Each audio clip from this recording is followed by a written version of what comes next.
maluca, eu, hein? Que elevador mais louco. A gente aperta o sexto, ele vai pro quinto. A gente aperta o quinto, ele vai pro sexto. Que coisa mais maluca. Tá louco? Ô, oi. Tudo bem? Eu sou o Bira. Peraí. Eu tô fazendo uma reforma na minha casa, lá no meu apartamento. E eu tô ficando maluco, completamente maluco. Eu tenho certeza que eu tava com alguma coisa na mão. Agora, o que que é?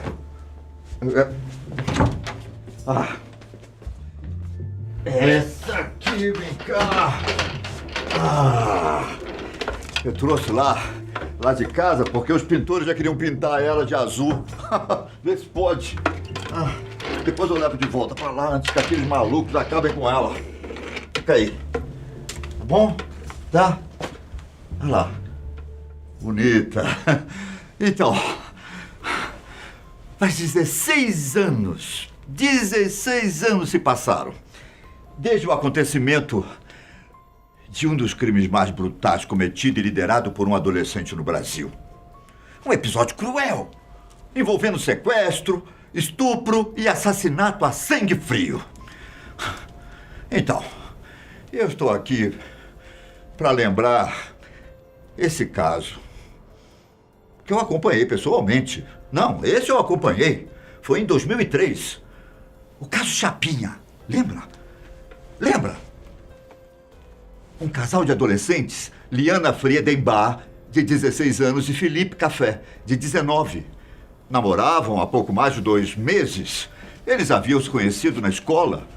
E com uma cabeça cheia de sonhos, resolveram curtir uma aventura.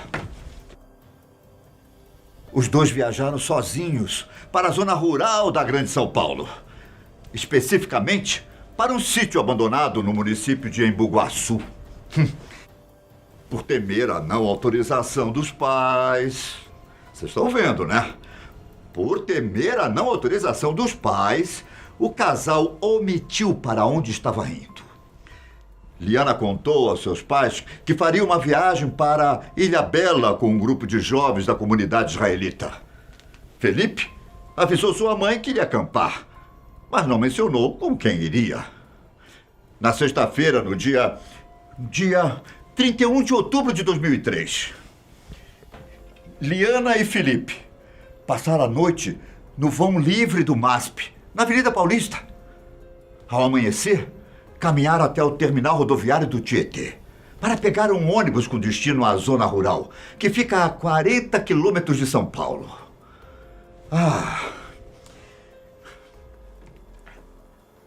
O pai, Ari Friedenbach, esse é o nome, Ari Friedenbach, o pai de Liana, por volta das 8 horas, ligou para a filha.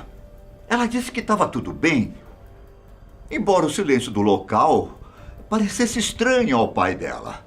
Ari não suspeitou de nada. Liana era uma garota de classe média alta, bem vestida, calçada com um tênis All-Star, carregava uma mochila pesada e chamava a atenção por onde passava. Especialmente na área desprivilegiada onde estava indo acampar. Do outro lado estava um adolescente, com a mesma idade de Liana, porém com uma vida completamente diferente. Roberto Aparecido Alves Cardoso era ajudante de caseiro. Ganhava R$ 150 por mês e algumas gratificações. Gostava de andar no mato, fumar e frequentar bares. Seu apelido? Champinha. No sábado, Paulo Marques, conhecido como Pernambuco, e Champinha caminhavam pela região rural, onde tinham o hábito de pescar. No trajeto, eles avistaram o casal. De longe ficaram atentos aos passos dados por Liana e Felipe e logo deduziram que iam acampar. Os 2 colegas seguiram em frente e foram tomar pinga na casa de um conhecido, Antônio Caetano Silva, um caseiro de 50 anos. Mais tarde, os 3 tiveram a ideia de assaltar o jovem casal, que aparentava ter dinheiro. Durante a noite, no local em que acampavam, Champinha rasgou a barraca com o facão e gritou: "Acorda! Acorda! Quem aqui é o filhinho de papai?" Liana, com muito medo, respondeu que sua família tinha dinheiro e que o namorado era trabalhador. Ao ver que em seus pertences não se podia encontrar nada de valor, decidiram sequestrá-los. Cobriram os rostos dos adolescentes com toalhas e os levaram para a casa simples de Antônio Caetano Silva.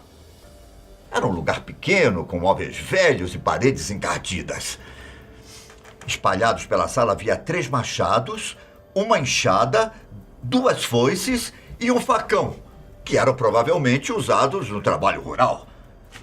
No quarto, a cama era velha, com colchões rasgados sobrepostos, papelão e lixo espalhado.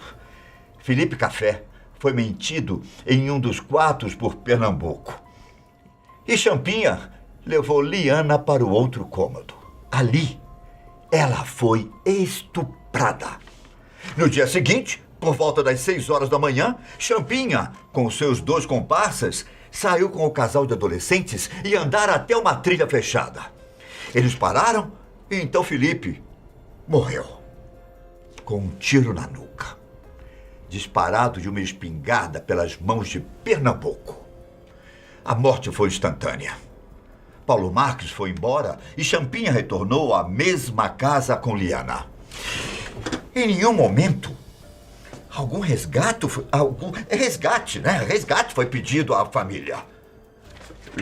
No domingo, Ari Friedenbach foi buscar a filha no ponto de encontro, onde o grupo de jovens da congregação israelita deveria desembarcar, na rua Minas Gerais. Não havia ninguém ali. Preocupado, Ari ligou para a melhor amiga de Liana. Aí, a garota contou toda a verdade. Ao descobrir para onde a filha tinha ido, começou a procurá-la. Coitado. No primeiro momento, achou que os adolescentes apenas tinham perdido o ônibus e que apareceriam mais tarde.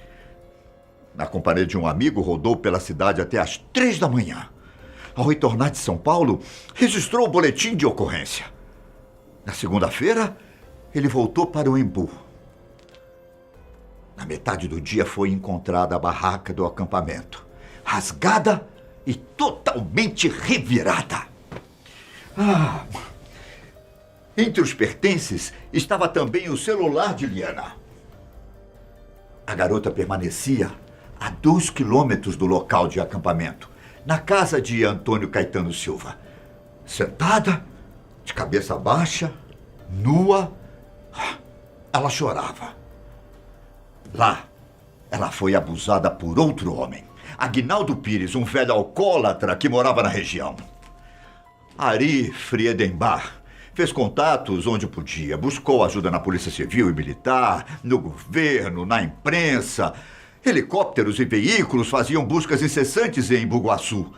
No dia seguinte, da terça-feira, Liana caminhou com o grupo durante 4 quilômetros até a casa de um outro homem, Antônio Matias de Barro. Lá, ela foi apresentada como prima e namorada. Nesse momento, Roberto Cardoso já tinha uma intimação policial. Às 5 da manhã do dia seguinte, ele caminhou com Liana por 3 quilômetros até chegar na mata. Ali, após passarem por um riacho, ele pegou um facão e gritou: "Agora você vai morrer." O golpe não foi certeiro e atingiu o lado esquerdo do pescoço de Liana. Ela caiu de costas. Champinha, então, a esfaqueou. A autópsia concluiu que Liana levou 15 facadas e teve como causa de morte traumatismo craniano devido a uma pancada com facão. Então, ficou em cativeiro. Liana foi estuprada por 3 dos 4 criminosos todos os dias. Champinha levou a faca no riacho e voltou para a casa da mãe. Tirou a roupa suja de sangue e escondeu a arma do crime dentro de um poço. Entrou em casa e dormiu. No dia seguinte, se apresentou na delegacia, prestou depoimento e foi liberado pela polícia. Posteriormente, através de investigações, a polícia chegou a Antônio Caetano, que acusou o Champinha. Ele foi localizado na casa de uma tia e retornou para um interrogatório.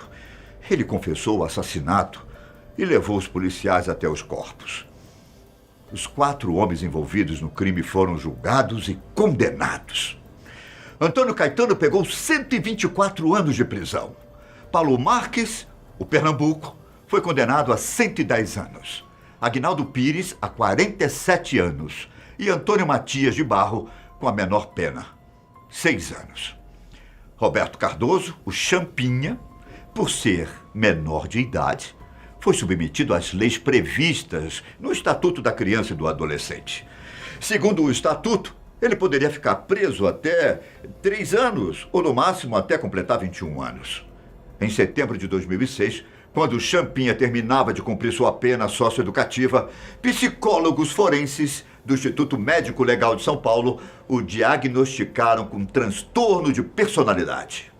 O termo transtorno de personalidade abre uma brecha legal para manter uma pessoa afastada da sociedade. Na prática, a expressão quer dizer que o detento tem baixa probabilidade de se recuperar e, portanto, oferece risco para a sociedade. Com esse laudo, ele foi transferido para uma unidade experimental de saúde, a UES, criada para recuperar jovens infratores com distúrbio mental, onde permanece até hoje. O local foi construído em 2006 para atender jovens com casos semelhantes ao dele, né?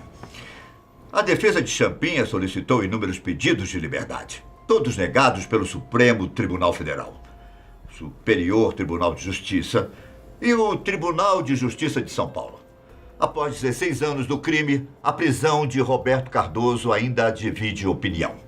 Muitos acreditam que custódia do rapaz no local é apenas uma gambiarra jurídica, já que ele não apresenta nenhum transtorno mental.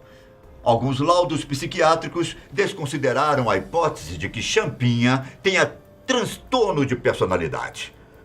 Alguns exames atestaram apenas que Roberto Cardoso é um limitado intelectual, de QI 73. No Brasil, a deficiência mental é estabelecida por um QI inferior a 70. Champinha, segundo médicos que o analisaram, consegue discernir o certo do errado, mas tem uma noção fraca das consequências de suas ações. É uma pessoa de fácil influência. Acredita-se que ele sabe o que não pode fazer, mas não entende os motivos. Os mesmos afirmam que não há dúvidas de que Champinha não tem ainda condições para viver em sociedade. Porém, não se pode burlar a lei para mantê-lo preso. O Ministério Público Federal, com o apoio do Conselho Regional de Psicologia, já pediu o fechamento da Unidade Experimental de Saúde, por entender que ela não oferece o tratamento que diz oferecer. Em 2015, o Supremo Tribunal Federal analisou o caso e entendeu que Champinha deve ficar internado até que não seja considerado uma pessoa perigosa para a sociedade. O crime liderado por Roberto Aparecido Alves Cardoso Champinha abriu espaço para uma discussão sobre a redução da maioridade penal. Em meus muitos anos de trabalho com investigação, esse foi um dos crimes que mais me chocou pela crueldade e frieza. E você?